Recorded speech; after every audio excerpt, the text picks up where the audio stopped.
ยินดีต้อนรับเข้าสู่รายการล้นฟีดครับรายการที่เราจะเชิญคนดังครับคนที่มีกระแสคนที่อยู่ในฟีดของเราเนี่ยมาพูดคุยกันจนล้นฟีดครับผมครับมาโหวันนี้แขกรับเชิญของเราเนี่ยเดี๋ยวจะอุบไว้ก่อนเคยคุยด้วยไหมไม่เคยเจออย่างนี้ไหมไม่เคยแต่เคยดูเขาในสวีทใช่ไหมอยู่ทุกช่องทางไม่อยู่คืออยู่มานานมากแล้วทุกคนก็คนรอบตัวคือทำงานด้วยหมดแต่ผมว่าคุณคุยกับเขาได้ผมว่า energy ของความเป็นตัวบิดาตัวมารดามันสูงกันผมกูคือตัวบิดาเหรอใช่หมายถึงว่าผมว่าเวลาผมคุยกับคนที่เป็นตัวบิดามารดามากผมจะเป็นต้นมายาลาที่ผมหุบอ่ะเขาบอกตัวบิดากูเอิดเลยกูตัวบิดาอ่ะก่อนที่เราจะไปพูดถึงตรงนั้นฟีดของเราช่วงนี้เป็นยังไงฟีดของคุณมีอะไรบ้างช่วงนี้มันแบบมีเสือมาโผล่ที่อุทยานแห่งชาติอะไรเหน่งเนี่ยชวนไปถ่ายรูปแล้วก็จะขึ้นฟีดมาแบบคุณแยกออกหรือเปล่าครับเสือดาวกับเสือจากัวเสือชีต้าต่างไงจุดไม่เหมือนกันเราทรงไม่เหมือนกันอะไรเงี้ยแล้วก็ชอบดูภาพเสือแล้วก็มีอย่างหนึ่งคือนอกจากเสือก็จะมี2อย่างคือเสือกับมัจฉะตอนนี้เฮ้ยมัจฉะนี่แม่งมาเขาบอกว่ามัจฉะตอนนี้ขาดตลาดใช่ขาดตลาดแล้วผมมากินมาตั้งนานแล้วอยู่สึกว่าเฮ้ยคุณเอาอย่างเงี้ยคุณเป็นพวกประเภทนี้มั้ยเนี่ยผมมาก่อนมั้ยเนี่ยคุณว่ากันใช่ป่ะเฮ้ยคือผมมากินมาตั้งนานแล้วไม่ที่เริ่มรู้คือเลยป่ะเพราะอันที่จะเอาอ่ะมันเขียนว่าสั่งใน Lazada แล้วมันเขียนว่าของไม่มีถ้าเรื่องมัทฉะเนี่ยผมตอบได้มันมีพวกอินฟลูเอนเซอร์หรือว่าที่เป็นอินฟลูเอนเซอร์สายเฮลตี้เขาบอกคุณว่าการเขาเอากราฟมาวางกันเลยว่ากินกาแฟโกโก้กาแฟมัทฉะเนี่ยการชูดของคาเฟอีนแค่กาแฟกับมัทฉะก่อนกาแฟมันจะชูดกราฟขึ้นอย่างนี้แล้วตกลงแต่เขาบอกว่ากินมัทฉะเนี่ยมันจะเป็นเขาเรียก slow release มันจะค่อยๆปล่อยทำให้ energy เราอะคงที่ตลอดวันแล้วก็ทำให้ระบบน้ำตาลในเลือดเนี่ยตกลงคนก็เลยเหมือนหันมากินมัทฉะอันนี้ไม่กินมัทฉะอยู่ในวงการมันไม่ได้อยู่ในวงการไม่อยู่ผมอยู่วงการกาแฟนะของเฟยเหรอฟีดช่วงนี้ก็เมื่อกี้มี Deep Seek เรื่อง AI AI Deep Seek เพิ่งเข้ามาโปรโมทเปิดตัวเนี่ยเพื่อบอกว่านี่คือ OpenAI ของจีนที่ใช้เงินลงทุนน้อยที่สุดที่เคยทำมาแล้วก็ไปตบหุ้นของฝั่งอเมริกาลงหู320 กว่าล้านเหรียญในสายตาผู้ทั่วไปมันเหมือนแบบดรอปความวิเศษวิโสของ AI ลงมาเยอะเลยใช่ไหมใช่แต่ว่าคือตอนนี้ AI มันมามากในปีที่มันจะเนี่ย2025 มันในทุกมิติเลยการใช้งานแบบเบื้องหน้าเบื้องหลังอะไรคุณใช้ไหม AI ผมก็ใช้แล้วมันถือว่ามันเริ่มเข้าถึงยูเซอร์ทั่วไปมากขึ้นอย่างมือถือรุ่นใหม่ๆที่เปิดตัวมาเขาก็เริ่มแบบเขาเริ่มเน้นการขายงานที่มันรีเลทกับแบบผู้ใช้งานทั่วไปยูเซอร์ทั่วไปแต่ก่อนอาจจะแบบต้องเป็นผู้ใช้ขั้นสูงที่แบบทำเจนรูปเจนนู่นเจนนี่อะไรอย่างเงี้ยเดี๋ยวนี้คือแบบเฮ้ยเดี๋ยวนี้มันเข้าถึงง่ายเดี๋ยวนี้มันแบบมีอะไรทำหลายอย่างมากเพื่อนผมก็ใช้ถามว่าเที่ยงนี้กินอะไรดีมันก็จะช่วยตอบว่ามีอาหารนั่นแหละคือมันเหมือนคือกูคิดไม่ออกกูให้ ChatGPT ตอบบางคนให้ ChatGPT สอนหนังสือนี่เดี๋ยวนี้มันล้ำคลิป2 ชั่วโมงเงี้ยมีร้านอาหารเซลล์5 อันโหกว่าจะนั่งดูจะจดสรุปให้หน่อยว่ามีร้านอะไรในคลิปนี้บ้างคลิปมาอย่างเงี้ยเลยเรียงมาเลยเนี่ยเห็นปะมันเหมือนเข้าถึงขอร้องอย่างเดียวอย่าเอาคลิปกูใน YouTube ไปให้ ChatGPT สรุป เพราะมันไม่สนุกเท่าคลิปจริงอันนี้ประมาณนี้ประมาณนี้วันนี้แขกรับเชิญของเราที่บอกว่าอยู่ในฟีดของทุกคนผมอยู่ในฟีดผมด้วยคุณเคยร่วมงานไหมเคยร่วมงาน1 ทีแต่ยอมรับว่าตอนแรกกลัวเขากลัวอะไรไม่เขาดูเป็นตัวมัมเนี่ยเขาดูแข็งแกร่งแต่ผมว่าคุณ energy เข้าเขาได้เหรอ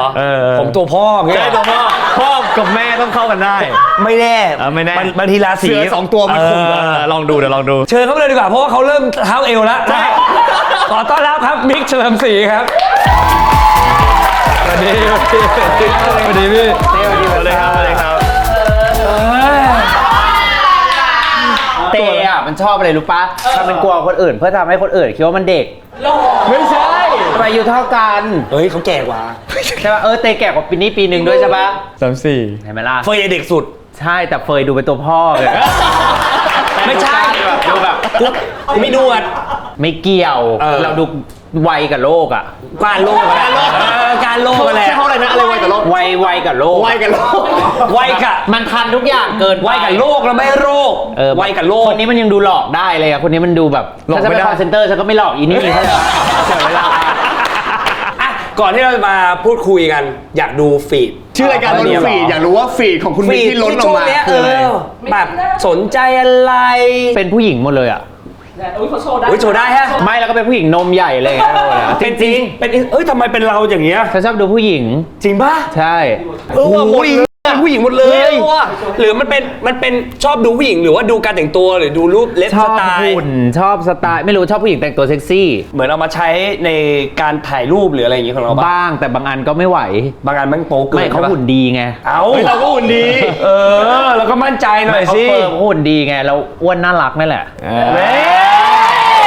แต่เรามีแฟนก็จบแล้วป่ะไม่ต้องดีไม่ดีหรอก ขอเข้าเรื่องนี้เลยแล้วกันขอเข้าเรื่องความรักเพราะว่ามันอยู่ในฟีดกู เพราะว่าเปิดที่คือช่างแต่งหน้าทำผมอ่ะบอกว่าทำไมเขาไม่เอาแฟนมาเขากลัวช่างแต่งหน้าเอาข้ามไปกินเหรอ มันเขาซ้อมไง อ๋ นั อก กีฬา เขาซ้อม เขาจะมีซ้อมเวลาซ้อมเขาไม่ค่อยว่าง ช่างทำผมแบบโมโหมากอยากเจอ เพราะว่าตอนแรกเขาบอกว่าช่างทำผมบอกว่ากูจะแย่งเขามา แย่งไม่ได้ นี่ เพราะอะไรก็มีแต่เรา นี่ไม่เพราะว่าก่อนที่มิกจะมาเนี่ยก่อนที่จะเข้ารายการเนี่ยเราก็ต้องมีการรีเสิร์ชแล้วเข้าไปนั่งไล่ดูในจีคือ ไม่เจออะไรเลย ประมาณ 80% เป็นรูปคู่ผัวหมดเลย ใช่ ในช่วงนี้ คือจะบอกว่าเราเนี่ยรู้ตัวเราเป็นคนสวย เพราะว่าเรามีผัวบ่อย แต่มันจะมีผัวสักกี่คนกันที่เรารู้สึกว่าเราอยากอวดความดีความงามของเขามากเนื้ออ เป็ อน ก ค ปะ วาม คนที่อวดเยอะสุดเราใช่ป่ะครับ หนูฟังนะลูกว่ายน้ำไวที่สุดในประเทศเราไม่อวดเขาหรอ ก็มีห่วงกี่ห่วงนะ6ห่วงอยู่ที่หน้าอก ไปโอลิมปิกมา ปามารินยังแพ้อะว่าแต่ปามารินอะ ก็ไม่ขนาดนั้น ถ้าเรามีแฟนที่มันอยู่ดีกรีที่มันท็อปมากๆแล้วก็ต้องอยากอวดอยู่แล้ แล้ว วอวดยิ่งเขาข้างเรามากๆไงเราก็อยากอวดอีก การที่เราแบบว่าอยู่บนเตียงแล้วแบบว่าเราเห็นรูปในโทรศัพท์แฟนเป็นรูปที่เขาแอบถ่ายเราทั้งหมดเลยอ่ะ แล้วเรารู้สึกว่ารูปที่เขาถ่ายมันน่ารักไหมหรือจริงที่รูปที่เรารูปที่เรานอนมันเป็นแบบ ก็ถามว่าถ่ายทำไมอะไรอย่างเงี้ย เขาบอก น่ารักดีแล้วก็เลยบอกว่าโอเคนึกว่าแบ็คเมย์หรืออะไรวะเนี่ยมันภาพมันไม่ได้ดูดีมากอ่ะ ไม่แต่บางทีเนี่ยเขาจะเห็นมุมมองน่ารักที่เราไม่ได้เห็นในตัวเอง ใช่บางที ซึ่งนั้นทราบเราก็เลยแบบ ซาอ่ะจุดเริ่มต้นย้อนกลับไปหน่อย มันเริ่มได้ยังไงความสัมพันธ์เนี้ย จนต้นของหนังเรื่องนี้ คือเขาไปเดินแบบกับป้าตือเหมือนเป็นงานหนึ่งป้าตือแบบชวนแบบนักกีฬาที่เพิ่งกลับมาจากโอลิมปิกอ่ะมาเดินแบบก็มีแม่วิดีโอแบบเขาเรียกว่าถ่ายวิดีโอมาบอกว่าเนี่ยลูกคุยกับน้องคนนี้หน่อยสิเขาบอกว่าเขาเคยทักไปหาลูกแต่ลูกไม่ตอบ วิดีโอ เคยทักไปหา แบบเมื่อ 2-3 ปีที่แล้วอะไรอย่างเงี้ยนี่ก็เลยบอกว่าใครอะแม่หนูไม่รู้จักเขาบอกว่านี่ไงเขาเป็นนักกีฬาว่ายน้ำเพิ่งกลับมาเขาน่ารักมากเลยนะลูกแล้วหนูก็โอเคหายไปแล้วเย็นเขาก็ย้ำมาอีกว่าตอบเขาหรือยังเขาบอกเขาทักไปแล้วอะไรอย่างเงี้ยก็เลยเข้าไปคุยกับเขา แล้วไงแล้วการเริ่มต้นคุยก็คือเราก็เข้าไปตอบไอจีเขา กดฟอลพอกดฟอลปุ๊บเขาก็ทักมาเลยอีกอ่ะเป็นข้อความที่มันซ้อนมาอีก เขา อ่ะ ทักมาว่า ปกติพี่ชอบไปเที่ยวไหมอะไรอย่างเงี้ยพี่ชอบไปเที่ยวไหม ก็ดูจีเลยนะ ใช่แบบนี่ก็บอกว่าอ๋อไม่ได้เที่ยวจ้าผมไม่ค่อยกินเหล้าช่วงนี้อะไรอย่างเงี้ยเขาก็เลยบอกโอเคครับงั้นไม่เป็นไรเหมือนเขาพยายามชวนทุกทางแล้วคือฉันน่ะเพิ่งเลิกกับแฟน ในช่วงโอเค ก็เลยไม่ได้อยากออกไปไหนอ่ะก็เลยก็คุยได้แต่ไม่ได้อยากออกไปอะไรอย่างเงี้ยแล้วก็หายไปประมาณวันหนึ่งวันต่อมาเหมือนเขาก็ไปอัปเดตกับป้าว่าเขาก็พยายามชวนแล้ว แต่เราไม่ออกป้าเขาก็เลยนัดว่างั้นก็ไปกินข้าวกันร้านนี้แม่จองให้แล้วอะไรอย่างเงี้ย แล้ววันนั้นที่ไปกินข้าวมันยังไง เขาหลอกกันในรูปเยอะมากเลย แล้วเคยเจอครั้งแรก ใช่คือการเจอครั้งแรกเพราะเราดูในรูปเราไม่รู้ว่าเขาสูงเท่าไหร่ใช่ไหมแต่เขาสูงมากเกือบ190อะไรอย่างเงี้ยเราก็แบบคือในรูปมันไทยบ้านมากเข้าใจปะ หมาไทยเป็นฟิลหมาไทย ใต้มันอะไรอย่างเงี้ยเราก็ไม่เห็นความถึงความฝ่อของตัวจริงแล้วแบบเฮ้ยเหมือนพวกนักเตะเหมือนคนละตินอะไรอย่างเงี้ย มันมีความฝรั่ง ใช่แบบมันฟิวจอนเวอาร์อย่างนั้นไม่เคย แบบเฮ้ยละตินมากเลยอ่ะแบบเหมือนหนุ่มฮาวายก็คุยไปสักพักเฮ้ยทำไมเขาเด็กแต่เวลาเขาคุยกับเราคุยรู้เรื่องแบบเขาพูดจาเขาก็ผู้ใหญ่อะไรอย่างเงี้ยความคิดอะไรเขาก็ผู้ใหญ่อย่างเงี้ยขับรถพาไปนู่นไปนี่เราก็มีความรู้สึกว่าเขาก็เป็นเด็กที่ดูโตอะไรอย่างเงี้ยก็น่าจะคุยต่อได้ก็เลยคุยต่อกัน เนี่ยเขาบอกว่าตอนแรก ไม่ได้บอกพอดูแล้ว มั มัน นไม่ใช่เทสเราเพราะเทสเราเนี่ย เป็นยังไง เราจะชอบแบบขาวๆหนวดอะไรอย่างเงี้ย เฮ้ย เฮ้ย ส่วนมากก็จะสไตล์พี่เฟยอะไรอย่างเงี้ย เฮ้ยเหรอ อีพวกชอบตั้งแคมป์เลยไม่ใช่คือมันไม่ได้อะไรอย่างเงี้ยแต่แบบว่าเราชอบมีความ ผู้ชายอ่ะมีความมัสคูลีนอ่ะเข้าใจป่ะอย่างเธอมันก็จะมีความผู้ชายแบบโอ้อ้าวอะไรง่ายๆอะไรอย่างเงี้ยก็เลยพอเราไปเห็นเขาปุ๊บเราแค่มีความรู้สึกว่าเด็กด้วยอะไรด้วยอะไรเงี้ยเราก็เลยแบบไม่เอาหรอกคือชอบตัวพ่ออ่ะเข้าใจป่ะ ภาพแรกที่เราเห็นเขาอะเราหมายถึงว่าเราเห็นภาพเขาแบบ perceive เขาเป็นยังไงเขาเป็นคนแบบไหน ก็แค่บอกอุ้ยหุ่นดีเนาะอะไรอย่างเงี้ยแล้วก็แอบน้ำลายไหลมีแต่แบบแต่มองว่าคู่ครองไหมอันเนี้ยไม่ได้มองถึงขนาดนั้นแต่น้ำลายไหลแต่ก็เลยคิดไว้ว่าเดี๋ยวช่วงไหนแบบเราตั้งตัวได้จากอกหักก็น่าจะแบบมัมหน่อย กินน้ำอกหน่อยมัมหน่อยคิดว่าคนเนี้ยได้ก็คุยด้วยได้ดีกว่าไม่มีใครคุยเลยนะห่างเท่าไหร่ละ10 ปี 10 ปีโอ้โหเขาบอกว่าเขา23 ใช่ปีนี้23นี่เด็กสุดในธนาทั้งหมดใช่คุยกันอะวันนั้นตั้งแต่เริ่มเจอวันแรกจนตัดสินใจว่าเป็นแฟนกันที่มีคลิปขอเป็นแฟนกี่วันกี่เดือนกี่อาทิตย์2 อาทิตย์เฮ้ยเร็วมากเลยนะใช่หรือว่าเร็วมากคือรู้สึกว่ามันใช่เลยอ่ะคือจะบอกว่าเป็น2 อาทิตย์ที่เขาอ่ะมาหาเราทุกวันเลยทุกวันเลยเหรอใช่2 อาทิตย์มาคือจะบอกว่า2 อาทิตย์อ่ะเราแค่มีความรู้สึกว่าปกติเราจะชอบคนมัสคูลีนตัวพ่อผู้ชายอะไรอย่างเงี้ยเราชอบความชายแท้อันนี้เขาไม่ค่อยเป็นหมาเด็กอะไรอย่างงี้ป่ะหรือไม่มีความแบบอะไรใหม่ๆที่เราไม่เคยคิดว่าอย่างเงี้ยเราอยู่ได้อ่ะเราจะอยู่ได้ดีกว่าคือมันมีครั้งหนึ่งไปกินข้าวที่มันเป็นในร้านเนี้ยแหละในรูปอ่ะเราแค่มีความรู้สึกว่าทำไมคนนี้ฉลาดทางความคิดจังคือเราไปกินข้าวแล้วเราหิวมากเหมือนเขารับเราแล้วเขาก็บอกว่าเนี่ยเขาก็หาบอกว่าแถวเนี้ยมีร้านนึงใกล้ๆนะแต่มันเป็นร้านอาหารอิตาลีแล้วเราไปอ่ะคนมันเยอะแต่เขาไม่ได้จองแล้วก็แอบหงุดหงิดว่าอ้าวคือจะมารับกินข้าวไม่จองเขาไปมันก็จะว่างอยู่2 โต๊ะซึ่งมันเป็นกลางร้านเลยแล้วกับมุมเนี้ยแล้วตรงเนี้ยก็จะเป็นคนเราก็ด้วยความที่เรามั่นว่าเราดังอ่ะเราก็บอกว่าอุ้ยไม่อยากนั่งตรงเนี้ยเดี๋ยวคนเห็นเพราะว่าเพิ่งลงคลิปร้องไห้มาเพิ่งลงคลิปร้องไห้พวกข้ามมาเดี๋ยวกูมานั่งผู้ชายแล้วมานั่งตรงนี้ได้ไงเข้าใจปะมึงมาใครก็เลยผู้ชายคนนี้คือใครเราก็เลยบอกว่าอุ้ยแต่โต๊ะนั้นก็ว่างเราก็เลยบอกว่าน้องคะพี่อยากนั่งโต๊ะนี้ได้ไหมเขาบอกว่าไม่ได้ค่ะลูกค้าเขาจองไว้แล้วเราก็เลยบอกว่าพี่ต้องกินเท่าไหร่หรือจ่ายเท่าไหร่พี่ถึงจะได้โต๊ะนี้นี่เราก็โชว์ความเป็นตัวแม่นี่แหละเขาก็เลยบอกว่าไม่ได้ค่ะนี่ก็บอกน้องทำไมไม่ได้คือถ้าเขายังไม่มาน้องก็ให้พี่กินก่อนแล้วพี่ก็หิวมากพี่กินพี่แป๊บเดียวเขาไม่เข้าใจปุ๊บเขาก็บอกเราว่าใจเย็นเดี๋ยวเขาคุยให้เขาก็ยกมือไหว้เป็นเด็กขอโทษนะครับโต๊ะนี้เขามากี่โมงอะไรอย่างเงี้ยเขาบอก3 ทุ่มเขาก็ดูเวลาเขาบอกตอนนี้6 โมงครึ่งผมกับพี่เขาจะกินประมาณแค่1 ชั่วโมงได้ไหมครับเดี๋ยวจะรีบกินให้เสร็จแล้วก็คิดว่าโต๊ะนั้นก็น่าจะมาทานพี่ก็น่าจะเก็บทันใช่ไหมและเย็นนั่นก็ได้ค่ะมันอยู่ที่วิธีพูดจริงๆใช่จริงนะมันยาวก็เราเล่นตัวแม่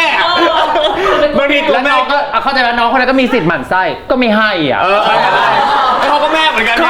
เขาก็มีสิทธิ์ว่าเขาจะไม่ให้จริงๆก็ไม่แปลกเข้าใจแต่พอแฟนเราคุยแล้วก็แล้วทำไมกูไปพูดอย่างนั้นวะอะไรอย่างเงี้ยแล้วมันก็มีเหตุการณ์หลายครั้งที่เรามีความรู้สึกว่าเราอยู่กับคนนี้เราน่าจะได้ดีทางอารมณ์ด้วยอะไรอย่างเงี้ยเขาดูเป็นคนใจเย็นใช่แล้วก็อีกอย่างหนึ่งเลยนะที่เปลี่ยนเลยนะเมื่อก่อนจะเป็นผู้ชายทรงนี้ขับรถชอบด่าคนมากเฟยไม่น่าเป็นโอ้โหไม่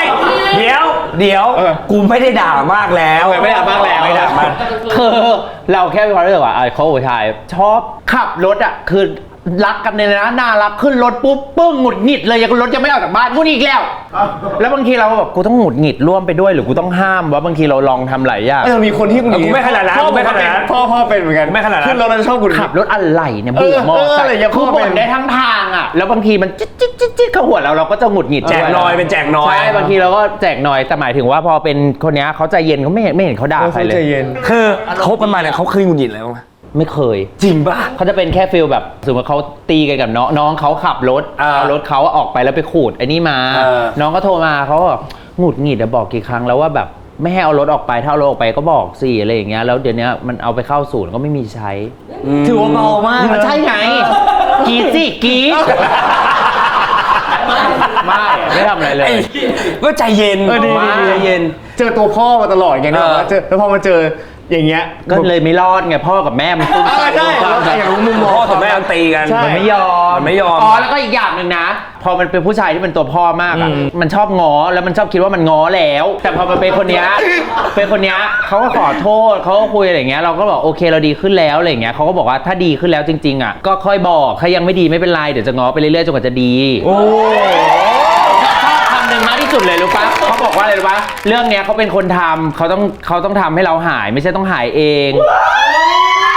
งเฟยแล้วกูจะไม่บ้าผู้ชายได้ไง เข้าใจ กูบอกว่าโตมากับละครอะไรเกาหลีหรืออะไร มันเหมือนสิ่งที่เราดูในซีรีส์แล้ว แล้วมันเกิดกับกู ผู้ชายบนแบบนี้มันจะมีอยู่บนโลกอยู่อ่ะ เคยเชื่อเรื่องนี้ไหมเดี๋ยวฉันจะพูดแบบหลงเขาเลยแล้วกัน พูดมาเลยฉันรู้ ฉันแค่มีความรู้สึกว่าคนเราอ่ะมันจะมาเจอโมเมนต์แบบเนี้ยกี่ครั้งกี่คู่ในชีวิตก็ไม่รู้เข้าใจไหมฉันมีแฟนไม่ได้จะพูดบ้าของเราหมายถึงว่าฉันมีแฟนมา4 คนความรู้สึกเนี้ยมันเหมือนความรู้สึกที่เราชอบรุ่นพี่คนหนึ่งทั้งที่เขาไม่ได้ทำอะไรเลยแต่เราชอบเขามากอ่ะแต่วันนั้นอ่ะเราไม่ได้เป็นแฟนกับเขาแต่กับคนนี้เราได้เป็นอ่ะเราเลยมีความรู้สึกว่าโอ้โชคดีจังที่ได้ความรู้สึกแบบนี้อะไรอย่างเงี้ยก็เลยอยากเต็มที่เพราะสมมติถ้าวันหนึ่งเลิกกันก็รู้สึกว่าไม่เป็นไรได้ทำแล้วเลยอ่ะ ตอนที่คบกันตอนแรกเนี่ยมันจะมีคำถามเกิดขึ้นมาว่าเฮ้ยคบกันเราเพราะเราดังหรือเปล่าเพราะเรา เพราะเราเป็นคนในแสง หรือเปล่าม ากๆ เพราะเงินหรือเปล่าหรืออะไรอย่างเงี้ย เอาจริงๆบ้าตอนแรกที่เราเลือกคุยกับเขาอะเราก็คิดแบบนั้น ว่าเขาคบกับเราเพราะเงิน ไม่เราอะจะไปคบกับเขาเพราะเงินแล้วก็ได้ ไวโอซ่า ไม่จริงๆแล้ว คือ อ่ะ ตอนที่เราไปดูปุ๊บเราเห็นบัตรเครดิตเขาใช้ของอะไรอะไรอย่างเงี้ยแล้วก็บอกว่าอีนี่ก็มีกระตังนี่หว่า บ้านรวยมีกระ มันก็ ตั น่าง จะแบบมีกระตังแล้วหนึ่งก็เลยบอกว่าเขาคิดหรือเปล่าไม่รู้ แต่สิ่งที่ทุกคนคาดเดาว่าเขาคิดอะกูคิดก่อนอีก ไม่ต้องห่วงกู ฟังนะ ไปห่วงเขา ไม่ต้องห่วงเขาไม่ต้องห่วงกูเลยไปห่วงเขาเพราะคนที่ทำคลิปลงคือกู บูมเนี่ยกูหมดเลย ไม่แต่พออย่างเงี้ยพอคุณมิกอยู่ในแสงแล้วชินกับการให้โดนอะไรเงี้ยแล้วพอเขาเข้ามาอยู่ในแวดวงเนี้ยแล้วเขาต้องโดนคอมเมนต์บางอย่างที่แบบบางทีเรื่องไม่เป็นเรื่องไปด้วยอย่างเงี้ย มันต้องมีกระแสลบเข้าไปทางเขาบ้างอยู่แล้วล่ะ มีก็จะมี เขา คน น่าจะ แบบนู่นนี่นั่นเขาอะไรอย่างเงี้ยเราก็ถามว่าเป็นอะไรไหมอะไรเงี้ยเขาก็จะอยู่กับเพื่อนเขาอะไรเงี้ยเขาก็บอกว่าส่วนใหญ่เขาไม่ค่อยทำอะไรเขาให้เพื่อนด่าให้ฟัง หูยประเสริฐ ตอนเนี้ยอยากถามเรื่องนี้ มองอนาคตกับคนคนนี้ไปถึงขนาดไหนแล้ว คือเอาจริงป่ะไม่เคยมองเลย เราแค่มีความรู้สึกว่า ตอนเนี้ยมันดีจังเลยเขามีพาร์ทของเขา เรามีพาร์ทของเราหมายถึงว่าเราไม่ได้อยู่ด้วยกันไงแต่เวลาเรามาเจอกันน่ะก็รักกันดีจะได้ไม่ต้องมีปัญหา คิดแค่นี้เลยสาบานได้ว่าคิดแค่นี้ แต่ตอนเมื่อเนี่ยต้นปีอ่ะก็นอนคุยโทรศัพท์กันบ้างอะไรเงี้ยหรือบางทีเจอกันบ้างเงี้ยแล้วเขาก็จะถามว่าเห็นที่รักคุยกับเพื่อนๆว่าโกปีนี้จะทำอะไรกันอะไรเงี้ยเราก็บอกฮิวิจะมีอะไรเงี้ยนี่ก็บอกว่าก็เดี๋ยวทำค่ายเดี๋ยวว่าจะออกอัลบั้มเราก็เล่าอะไรอย่างเงี้ยจนเขาก็บอกว่านี่ก็ถามว่าแล้วที่รักล่ะเขาบอกปีนี้เขามีซีเกมเขาบอกว่าภาพที่เขาอยากเห็นคือถ้าเขาได้เหรียญทองเพราะซีเกมอ่ะเขาได้เหรียญเงินปีที่แล้วแล้วเขาบอกว่าเขาอยากได้เหรียญทองมากเขาได้เหรียญทองเขาจะดีใจมากเลยถ้าเขาเห็นแฟนมายืนอยู่ตรงนั้นอะไรเงี้ยเขาบอกว่าเขาจะได้แบบเขาอยากวิ่งไปอวดอะไรเงี้ยหนูก็เลยเอาจริงๆนี่ก็เลยบอกว่าหมาเด็ก ใช่ดูทรงหมาเด็ก แล้วเนี่ยไอ้ที่กูเล่าไปไม่มีเขาเลยนี่หว่า ว่ะถ้าเราจะทำฮิวหวีจะเปิดค่ายแล้วนู่นนี่นั่นไอ้ไม่มีเขาเลย ใช่ไงกูก็เลยบอกว่าเขายังมีกูเลยอ่ะโกในชีวิตเขายังมีกูทุกที่เลยอ่ะก็เลยแบบโอเคเดี๋ยวกลับไปตั้งเป้าก่อนว่าจะทำอะไรให้เขามีเขาอ่ะ อ้าวเรื่องนี้ ถือว่าสมบูรณ์แบบ สมบูรณ์แบบขอแสดงความดีกับรักครั้งใหม่ด้วย ยินดีด้วยมากๆครับ อ่ะทีนี้คุยเรื่องความรักไปแล้ว อยากคุยเรื่องงานบ้าง ใช่เพราะดูเป็นคนเก่งมากดูทำหลายอย่างมากๆดูทำอะไรก็สักเซสไปหมดเลยอ่ะ แพชชั่นคือแค่อยากทำอะไรอย่างเงี้ยเราไม่ได้มองเป้าว่ามันจะสำเร็จใหญ่ออกมาเป็น ไม่ได้มองเงิน ไม่เคยมองเงินเลย เพราะว่า เพราะสิ่งที่ลงทุนทุกอย่างคือขาดทุนหมดเลย เจ๊งหมด เพราะล่าสุดที่เขาบอกก็คือตอนนี้ทำร้านส้มตำที่เปิดมาใหม่ ชื่อร้านว่า แตงโมแซบเวอร์ คือเขาบอกพี่แตงโมเนี่ยเปิดร้านอยู่แล้ว ที่ขอนแก่นปะ เคยไปกินถ่ายรายการกับแม่กะจิ ฉันชอบกินไก่ย่างกับบางอย่างของชีอะไรอย่างเงี้ยฉันก็เลยบอกว่าแกมาเปิดร้านที่กรุงเทพสิชีก็เลยบอกว่าไม่อยากเปิดคือรายได้กูอ่ะก็ดีอยู่แล้ว หมายถึงว่าเป็นเพื่อนกันอยู่แล้วหรือว่าไปกินแล้วก็รู้จักอ๋อ ก็เลยแบบว่าชวนชีมาเปิดชวนอยู่ประมาณหลายปีมากตั้งแต่โควิดอ่ะชีไม่มาจนหลังๆอ่ะจ้างชีมาถ่ายงานที่บ้าน แล้วก็หลอกชีมาอยู่ในอีกลุ่มบ้านยักษ์อ่ะชีก็เริ่มว่าสนุกกว่าเพื่อนมันอยู่เยอะแล้วเราก็หลอกพาไปเที่ยวบาร์โฮสอีนี่เริ่มติดบาร์โฮสที่กรุงเทพแล้วเด็กบาร์โฮสที่กรุงเทพ เอาเงินมาล่อไม่มา ไม่มา เด็กบาร์โฮส มาทุกอาทิตย์สักพักเหมือนตังค์จะหมดถามว่าแม่ยังอยากเปิดร้านกับหนูป่ะ รอซื้อรอซื้อให้ตังค์หมดเสร็จก็คือชวนทำธุรกิจเปิดร้าน ได้เดี๋ยวดีก็แบบแม่เราเปิดวันที่25ได้ไหมนี่บอกได้นี่ออกเงินเดี๋ยวอยากทำอะไรทำเลยก็นี่ก็ไปหาที่จองแล้วก็เนี่ยก็เปิดเลย ตอนนี้กำไรเป็นไงบ้าง กำไรร้านส้มตำ กำไรเริ่มมีแล้วแต่เป็นน้อยๆ เริ่มมีในช่วงเวลาขนาดแบบนี้ ฟังนะคนมากิน100 กว่าโต๊ะอะรายได้มันคนโต๊ะจะสะพึงใช่ไหม โอ้โหมันต้องเยอะ 100 กว่าโต๊ะแล้วมาทีโต๊ะ5 คน 6 คน 7 คน 10 คนหลักหมื่น อ่ะไปไหนหมดอ่ะ คือลูกน้องเราก็ใช้แบบ10 กว่าคนน่ะนึกออกว่าย่างไก่เลยเราก็อยากให้ทำไม่ทันด้วย แล้วก็เยอะอะไม่รู้เงินหายไปไหนอะใช่แล้วก็ของ วัตถุดิบ นี่ครั้งแรกขายปุ๊บขมวดเสร็จปุ๊บเอ้ยทำไมติดลบวะตั้งอย่างนี้ไปเลยตำทะเลรวม100เป็นแบบว่าจุดขายเลยตำปูม้า150คนสั่งแต่ตำทะเลรวมกูก็บอกว่าอ้าวอีทำไมตำปูม้าขายไม่ได้ก็ปูม้าอยู่ในตำทะเลรวม คนมันก็ต้องสั่งตำทะเลรวมไอ้ตำทะเลรวมจริงต้นทุนแพงกว่าด้วย ใช่ไง เพราะว่ามันมีหลายกุ้ง หอยอะไรเต็มไปหมดเลย แล้วไปตั้งราคางั้นวะ อะไรก็ไม่รู้อ่ะ แต่ตอนนี้ปรับแล้ว ให้หมดเลย ปรับแล้วโอเค อ๋อแล้วก็ช่วงแรกเจ๊เดี๋ยวหนูสั่งตู้แช่มา10,000 กว่าบาทอุ้ยไม่เอาแพงผ่านไปอาทิตย์หนึ่งกูบอกว่าค่าอะไรอันนี้ว่าทุกโอนทุกวันแพงแล้วกูถามว่าอันนี้คือค่าอะไรค่าน้ำแข็ง โอ้ ค่าน้ำแข็งวันละ 2,500 3,000กูบอกอาทิตย์หนึ่งเนี่ยอีตู้แช่ แล้วตอนแรกคือแช่น้ำแข็งไปนานแค่ไหนเดือนนึงเงี้ยเหรอ เกือบเดือนมันสั่งถังมา 5-6 ถังก็แช่ผักแช่อะไรอ่ะนึกออกว่ามันก็เป็นน้ำแข็งป่นไปเรื่อยๆอ่ะ อันนี้มันก็เป็นการเรียนรู้ของการทำธุรกิจ ตอนนี้เห็นบอกว่าอยากทำเมนูซิกเนเจอร์ให้ใหม่ คือเยโมบอกว่าเนี่ยเราก็เปิดกันน่ะขอเมนูพิเศษได้ไหมแบบว่าไอ้ที่หล่อนทำฉันก็เลยบอกว่าแม่ฉันทำต้มแซ่บอร่อยฉันก็เลยเขียนว่าต้มแซ่บมัมเฉลิมแม่ฉันก็ทำมาให้ใส่ถุงคือทุกคนกระเทยมาปุ๊บหยิบมาปุ๊บเพราะว่าเดี๋ยวมาแกะสูตรแม่เขียนมาให้แล้วปุ๊บเปิดร้านวันแรกถังน้ำแข็งไม่มีไงแกะออกมาบูดเลย เฮ้ยเดี๋ยวมันมีน้ำแข็งนี่มีน้ำแข็ง ก็ไม่แช่ไง อ๋อ เพราะว่าตู้นั้นไม่ว่างรอน้ำแข็งอีกตู้ใหม่มาพม่าไงคนพม่า แล้วปัจจุบันมีตู้น้ำแข็งแล้วมี มี ตู้ แล้ แช่ วมีทุกอย่างครบหมดเลย โอเค ตอนนี้ก็ถือว่าโอเคขึ้นละ โอเคแล้ว โอ หยุด เค เริ่ ขึ้ ม น อ ละ ยู่ตัวแล้ว เริ่มอยู่ตัวเริ่มเห็นกำไรแล้ว แม้จะน้อย ไม่เป็นไร กำลังค่อยๆมา แฮปปี้ ค่อยๆมา แต่ว่าเนี่ยของเขาเนี่ยที่เขามาทำอาหารตอนเนี้ยหลายคนไม่รู้ เพราะหลังๆเนี่ยได้ยินว่าเขาดังมาจากการแต่งเพลงร้องเพลงหรือ whatever แต่จริงๆต้นตำรับของการเป็นอินฟลูการกินเนี่ยมันจะมีคำพูดหนึ่งคืออะไรนะมึงฟังนะนี่อร่อย ฟังนะเดี๋ยวหาว่ากูฉีดยารีวิว อีเนี้ยอร่อยได้ยังไงหน้าตาเหมือนรสช่องขึ้นไข่อีอร่อยมาก มาจากเขา คือนี่ครั้งแรกคือตอนของดูครั้งแรกอ่ะคือของเค้กเนเน่แล้วไปซื้อ ใช่ ในขอเนเน่ด้วยเจอเนเน่ก็เลยขอเนเน่มา ใช่ แต่ดูจากของมิกนี่แหละแล้วรู้สึกว่า ถ้าอร่อยมากอะนะ มันจะอร่อยเลยค่ะว่าคือเห็นรู้สึกว่าต้องเชื่อเห็น แล้วมันดังเพราะว่าอะไรรู้ป่ะนี่บอกว่าฟังนะอีนี่อร่อยมากหน้าตาเหมือนรสชอตขึ้นไข่ อะไรอย่างเงี้ย จะเป็นการด่าแต่เป็นการชม ถ้ากำลัง งานลบเชิงบวก พลังลบเชิงบวก แต่มันอร่อยไง แต่หลังจากเนี้ยคือเค้กเนเน่คือโอ้โหฉ่ำเลยนะ ใช่ก็ดีใจกับน้องไงเพราะเขา เนเน่มาแบ่งเปอร์เซ็นต์ให้เลยไหม มันเป็นการส่งให้กินฟรีเลย เอาล่ะ อันนี้คือในฝั่งของด้าน การงานเกี่ยวกับการกิน Food and beverage Food and beverage เพราะเขามีหลายขามาก เขามีหลายขา แล้วต่อไปคือด้านของ Music Industry Music อุ๊ย และ Entertainment ซึ่งเขากำลังก้าวเข้ามาเป็นเบอร์ต้นๆเขาคือเอางี้พูดประเด็นเรื่อยๆเขาคือครูสลาแห่งวงการ LGBTQA+ ก็อยากรู้ใครเป็นคนตั้งให้ พวกกระเทยนั่นแหละ หลวงวิจิตรวรการแห่งวงการไว้ กูบอกพี่นิ่ม พี่ดี พี่ฟองเบียร์ มีตั้งเยอะแยะ แล้วอีซีลิสนิ่งหมดเลยที่คุณอยากเป็นน่ะ จนตอนนี้เปิดค่ายเพลง ฉันเปิดมาปีนึงแล้วก็ทำรายการไปแล้วคัดเด็กแล้วตอนนี้เด็กที่อยู่ในค่ายก็เดี๋ยวจะไล่ปล่อยเพลงกันละ คนแรกในค่ายของเราคือคุณเอิร์ก อันนั้นถือ เอิร์ ว่าก ไม่ได้เซ็นนะ เอาไม่เซ็น อ้าวเหรอสรุปเอิร์กไม่เซ็นเพราะว่าเขาบอกว่าเขาเซ็นแต่เขาขอไปทำงานได้ไหม แต่แม่สัญญาหนูบอกว่าสัญญาคืออะไรเขายื่นให้หนูบอกว่าปีนึงเขาจะออกเพลง2เพลงนี่ก็เลยบอกว่างั้นแม่ไปงานนี้กับงานนี้รับงานอ่ะโอ้โหไม่ไปหรอกกูบอกแล้วกูจะเอารายได้จากไหนมาทำเพลงให้มึงถูกไหมล่ะงั้นชีก็เลยบอกว่างั้นเดี๋ยวเราก็ทำเล่นๆเหมือนเดิมแหละเนาะแม่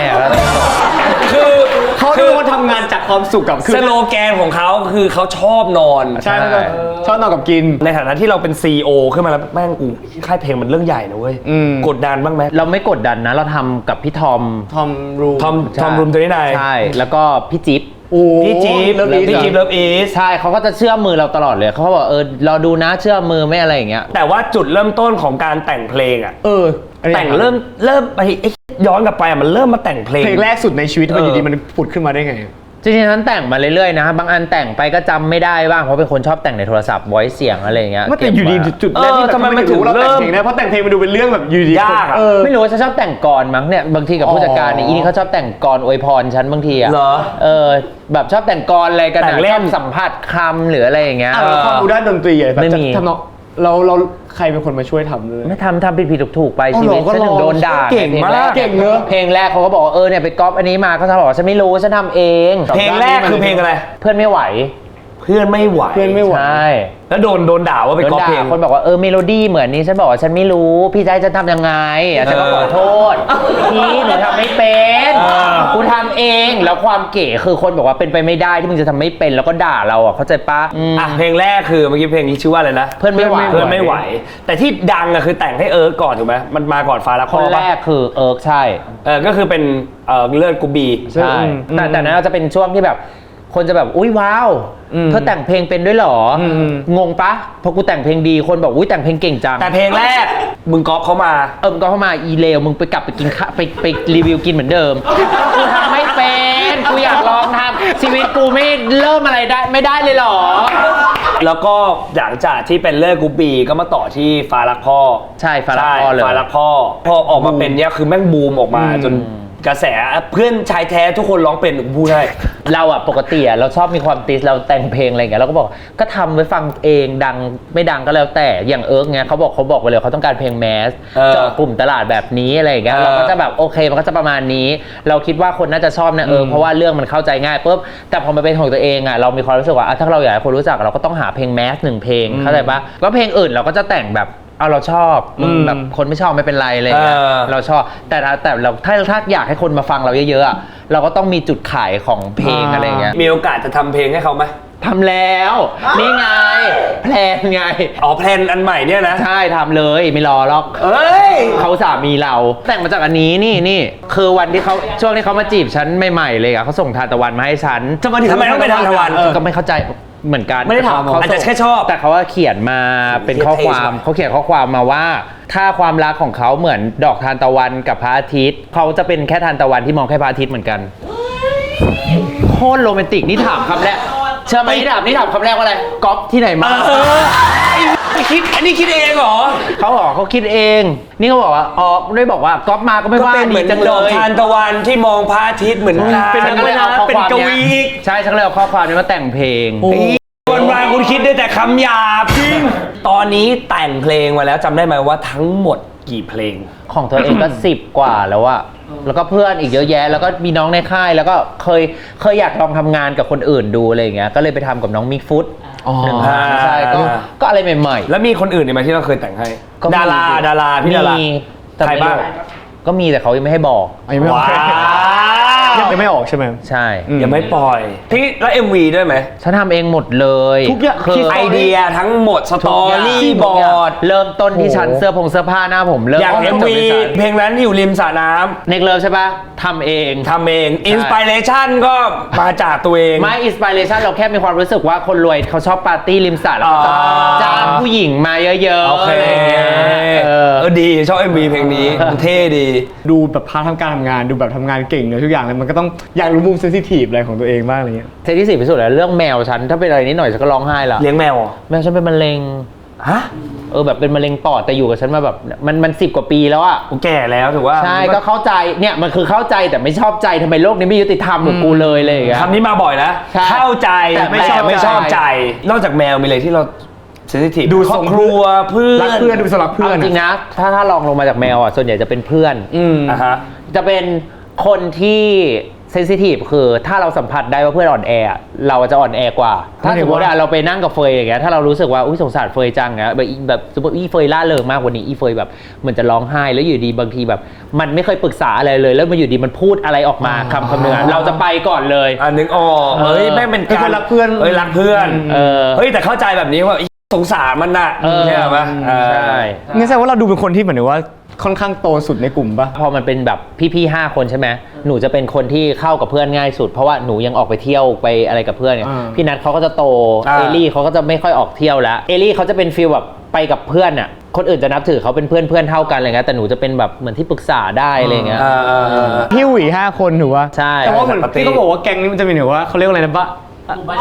อันนี้คือคอมมูใหญ่อีกทีนึงคือเราเลยเรียกว่าบ้านยักษ์ก็คือ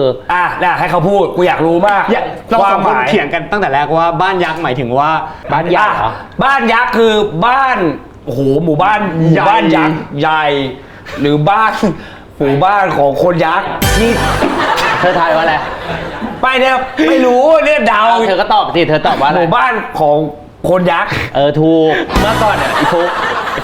เขาอยู่ฝั่งเดียวกันเขาจะเรียกตัวเองว่าหมู่บ้านดาราพอมันเป็นโซนบ้านฉันน่ะฉันเป็นคนชอบทำกับข้าวแล้วมีเดี๋ยวอีโมมีอะไรมาแล้วฉันก็ชอบทำแจกแบบอยากกินอะไรเดี๋ยวสั่งให้เดี๋ยวอะไรอย่างเงี้ยก็เลยอีปิงเขาก็เลยเรียกว่าฝั่งบ้านเราเรียกว่าหมู่บ้านยักษ์แล้วกันเพราะว่ากินกันล้างผ่านมากเพราะคนที่มาอาหารเนี่ยก็คือวันนี้มีอะไรกินบ้างอะไรอย่างเงี้ยแล้วมีอีกคำถามหนึ่งอยากรู้เราซื้อเพื่อนจริงป่ะฉันชอบคำว่าซื้อเพื่อนคืออะไรคือเราซื้อเพื่อนขนาดไหนยังไงถือว่าเราอยากออกไปข้างนอกใช่ไหมเราอยากออกไปดื่มอ่ะบางที energy เพื่อนมันไม่ตรงกับเราไม่เข้าใจกูเลี้ยงเองเข้าใจแล้วเชื่อไหมสรุปแต่2 ทุ่มจริงแต่เขาบอกว่าเราคือเบอร์ 1ของป้าตือฉันเป็นลูกรักเบอร์ 1ลูกรักใครก็ไม่สู้แปลว่าป้าตือเปเราหนักมากเขาบอกใช่เขาอยู่ดีเขาจะอยากให้อะไรก็ให้อย่างเมื่อวานนี่ยังไม่ได้ให้แฟนมาแล้วคนนึงจริงให้แฟนด้วยแฟนไม่รู้ว่าตือให้ใช่เปใครเปเงินไม่เท่าเปแฟนเราโอ้โหอันนี้แบบของขวัญชิ้นใหญ่สุดชิ้นใหญ่ฟังนะแม่แก่ปูนนี้นะเอารู้จริงว่าแม่มองตาเขารู้ว่าเขาเป็นเด็กดีเขาพูดเลยเรื่องผู้ชายเปย์มาแล้วเรื่องเงินเรื่องเงินกี่หลักเลยแม่เปย์มากี่หลักก็เป็นแสนเมื่อวาน10,000 กว่าอยู่แจกเฮ้ยตื่นหมดไป300,000นะนี่พี่เป้โอ้โหนี่เจอเยอะเลยนะเหมือนคนแก่จะโดนทำร้ายดอกซองเลยเป็น10,000เลยเหรอไม่เขาจะแจกรอบละ100บางทีเขาก็ยัดให้